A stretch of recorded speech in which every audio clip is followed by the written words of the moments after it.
안녕하세요. 잡시광입니다. 중국 정부가 기술 자립 전략의 중심 기업으로 밀고 있는 통신 장비 업체 화웨이가 벼랑 끝으로 내몰리고 있습니다. 미국이 전략적으로 화웨이를 글로벌 시장에서 고립시키고 있기 때문인데요. 설 자리를 걱정해야 하는 수준이 아니라 시장에서 아예 뽑혀 나갈 상황을 대비해야 할 정도로 공격이 거세지고 있습니다. 이제 미국은 공개적으로 화웨이의 공격을 퍼붓고 있습니다. 27일 마이크 폼페이오 미 국무장관은 트위터를 통해 미 국무부는 화웨이를 비롯한 중국 기술 기업들의 특정 직원들을 상대로 비자 제한을 가하고 있다며 이들 회사는 인권 침해 정권에 물질적 지원을 제공하고 있다고 밝혔습니다. 폼페이오 장관은 세계 각국을 향해 중국과 거래를 끊고 클린한 국가가 되라고 요구하며 화웨이와 거래를 한다면 인권 침해자와 거래를 하는 셈이라며 으름장을 놓기도 했습니다. 앞서 폼페이오 장관은 15일 성명을 통해 화웨이는 중국의 반체제 인사검열, 신장자치구 강제수용소, 노예계약을 지원하는 중국 공산당 감시국의 팔이다라고 저격한 바도 있습니다. 현재 미국은 국가안보상의 이유를 들어 자국 기업들과 화웨이의 거래를 제한하고 있습니다. 화웨이 장비가 중국 정부의 스파이 활동에 활용될 수 있다는 우려 때문입니다. 미국은 동맹국과 파트너들에게도 화웨이 불매를 요구해왔습니다. 지난 5월에는 미국 기술을 사용해 만든 제품을 화웨이에 납품하는 해외 업체들에 대해서도 화웨이와 거래 시 미국 정부의 허가를 받도록 제재를 한층 강화했습니다. 한국도 물론 예외는 아닙니다. 미국 정부는 한국 내에서 유일하게 중국 화웨이 통신 장비를 쓰는 LG U+를 지목해 화웨이 장비를 배제하라고 압박하고 나섰기 때문입니다. LG U+에서도 이미 설치가 완료된 3.5GHz 대역의 화웨이 장비를 걷어내는 것은 현실적으로 어렵지만 추후 구축될 28GHz 대역은 화웨이 장비를 사용하지 않을 가능성이 높아 보입니다. 뿐만 아니라 기존의 중국과 입장을 같이 가던 유럽 국가들마저 화웨이에 등을 돌리기 시작했습니다. 미국의 동맹국인 영국은 물론이며 EU 순회의장국인 독일 내부에서까지 반화웨이 운동에 동참해야 한다는 움직임이 포착되었습니다. 현재 독일 최대 이동통신 업체인 도이치텔레콤은 5G망 구축 면에서 화웨이 의존도가 크고 당국도 재계 이익을 근거로 화웨이 퇴출을 반대하고 있는 상황입니다. 하지만 미국의 압박이 심해지고 있고 독일 내에서조차 화웨이 장비의 보안을 의심하는 목소리가 높아짐에 따라 독일 정부가 화웨이에 대해 어떤 결정을 내릴지 귀추가 주목되고 있습니다. 일각에서는 서방 국가들의 반화웨이 운동은 한국의 큰 기회가 될 수 있다는 이야기도 나오고 있습니다. 월스트리트 저널은 미중 지정학적 충돌이 5G 통신 장비 분야 세계 4위인 삼성이 이 분야 세계 시장 진출을 확대할 커다란 기회를 주고 있다며 삼성이 반사 이익을 누릴 수 있을 것으로 내다봤습니다. 시장 조사업체 델오로에 따르면 현재 삼성의 5G 시장 점유율은 13%로 화웨이, 에릭슨, 노키아에 이어 세계 4위 수준입니다. 이런 가운데 유럽 국가들이 반화웨이 운동을 가속화할 경우 중국 정부가 이 3위 업체를 보복의 타깃으로 삼을 수 있어 삼성에는 호재가 될 것으로 보입니다. 실제 월스트리트 저널도 한국이 미국, 중국과 모두 상대적으로 좋은 관계를 맺었다며 삼성이 미중 갈등의 샌드위치 신세를 피할 수 있는 배경으로 꼽았습니다. 화웨이는 5G 시장뿐만 아니라 세계 2위 스마트폰 시장인 인도 시장에서도 상당한 위기를 맞고 있습니다. 인도와의 외교 갈등으로 인해 인도 내 매출은 반토막이 전망되며 인력 감원 이야기까지 돌고 있는 상황입니다. 중국 언론 신랑커지에 따르면 화웨이는 올해 인도 시장에서 매출 목표를 50% 이상 하향 조정하고 현지 직원의 60에서 70%를 감원하기로 했습니다. 이번 감원 리스트에 연구개발과 글로벌 서비스 센터 직원도 포함됐다는 것을 보면 올해 심각한 수준의 인도 현지 영업 축소가 이뤄질 것으로 예측됩니다. 이 같은 특단의 조치가 내려진 것은 인도 시장에서 화웨이의 장비 수요가 최근에 크게 줄었기 때문입니다. 화웨이의 인도 매출은 2017년 12억 달러를 찍은 이후 하향 궤도를 그려왔습니다. 올해 매출 목표는 3억 6천만 달러에서 5억 달러 사이로 대폭 낮아졌는데요. 이는 당초의 목표로 잡았던 7에서 8억 달러에서 반토막이 난 수준입니다. 올해 화웨이의 인도 매출이 급격하게 줄어든 것은 인도의 바티 에어텔과 보다폰 아이디어 등 주요 통신사들의 신규 주문이 끊겼기 때문이었던 것으로 분석되고 있습니다. 국경 분쟁으로 반중 정서가 고조되면서 인도 정부가 중국 장비 사용을 금지한 것이 큰 타격을 주었습니다.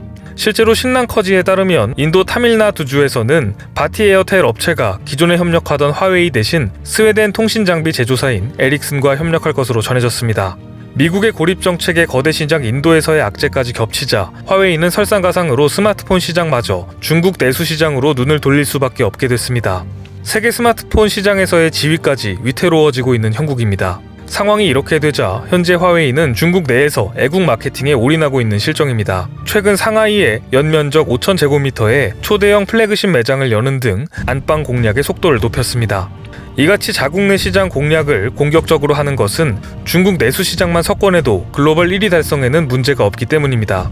시장조사업체 카운터포인트 리서치에 따르면 올해 2분기 중국 시장에서 화웨이 점유율은 46%로 지난해 같은 분기보다 13%포인트 상승했습니다. 하지만 아무리 내수 시장이 풍부해도 결국 글로벌 시장에서 뒤처진다면 순식간에 기술 격차가 발생할 수 있기 때문에 내수 시장에 올인하는 전략은 단기적 미봉책에 불과합니다. 최근 중국 기업들이 좌절을 겪는 분야는 또 있습니다. 5G와 스마트폰 분야 이외에도 디스플레이 분야에서도 중국 기업들이 수세에 몰리고 있다는 소식인데요. 관련 업계에 따르면 삼성전자의 차기 플래그십 스마트폰 갤럭시 S21에 플렉시블 OLED 패널을 공급하려 한 중국 BOE의 시도가 품질 등의 이유로 최종적으로 무산되었습니다. BOE의 플렉시블 OLED 공급 시도는 국내외 디스플레이 업계 초미의 관심 사안이었습니다. 갤럭시 S 납품은 부품업계 입장에서는 사업 성장의 기회이며 글로벌 수준의 경쟁력을 인정받는 계기로 작용할 수 있기 때문입니다. 마찬가지로 아이폰의 OLED 디스플레이 공급을 노리던 BOE의 계획도 LG전자의 OLED가 채택되며 물거품이 되어버렸습니다. 중국 BOE는 과거 LCD 시장에서 삼성과 LG의 양강 체계를 무너뜨리고 세계 1위로 올랐었습니다. 하지만 이번에 애플의 까다로운 품질 평가에서 중국 BOE가 탈락했고 LG가 고스란히 물량을 가져가게 되었습니다. 여기에 한 발 더 나아가서 애플이 OLED 패널로 LG 디스플레이의 제품을 사용하기로 한 것은 단순한 호재성 이슈에 그치는 것이 아니라 국내 산업에 긍정의 시그널 그 이상을 주고 있습니다. 국내에서는 거의 삼성 디스플레이의 독점에 가깝던 모바일 OLED 분야에서 LG 디스플레이도 글로벌 시장에 기술력을 인정받았다는 점에서 더욱 의미가 크기 때문입니다. 국내 기업들 간의 이러한 기술력 경쟁은 자극제가 될 수 있습니다. 이뿐만 아니라 중국 기업들이 크게 좌절할 만한 또 한 가지 소식이 들려왔습니다. 그동안 화웨이가 메이트 X를 통해 폴더블 시장을 선도하겠다고 여러 차례 밝혀왔지만 품질 논란에 항상 휩싸였었는데요. 그러는 사이 삼성전자에서 2세대 폴더블 폰을 공개하기에 이르렀습니다.